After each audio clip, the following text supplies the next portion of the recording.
Hi everyone. So మన మ్యాక్సిమంలో GK సంబంధించిన topics కూడా చెప్తాను. సో పత్రికలు చూద్దాము. ఫస్ట్ చూడండి, సత్యదూత పత్రిక. దీని సంపాదకుడు ఎవరంటే బళ్ళారి క్రైస్తవ సంఘం.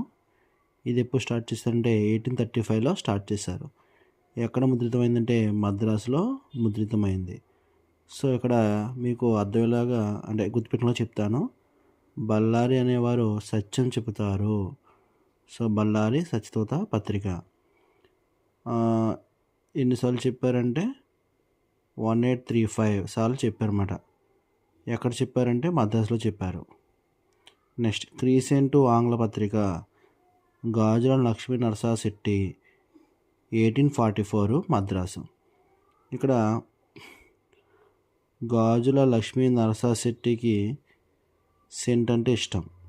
ఓకే, ఈ నెంబర్ గుర్తుపెట్టుకోవాలి. సెంట్ ఎంత అంటే 1844 అన్నమాట.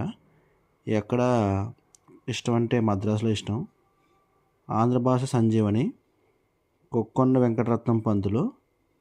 సో ఆంధ్ర భాష సంజీవని ఎక్కడ దొరుకుతుంది? కొండలో దొరుకుతుంది. ఆ నెంబర్ గుర్తుపెట్టుకొని 1871. ఆ కొండ ఎక్కడ ఉందని మద్రాసులో ఉంది. నెక్స్ట్ పురుషార్థ ప్రధాని ఉమారంగ నాయకులు. ఉమారంగ నాయకులు పురుషులు అన్నమాట. 1872 నెంబరు. ఎక్కడంటే బందర్లో ఉంటారు అతను, అని గుర్తుపెట్టుకోండి. సో బందర్లో స్టార్ట్ చేశారు పత్రికని. వివేకవర్ధిని కందుకూరి వీరేశలింగం 1874 రాజమండ్రి. సో ఎన్ని గుర్తుపెట్టుకోవాలి.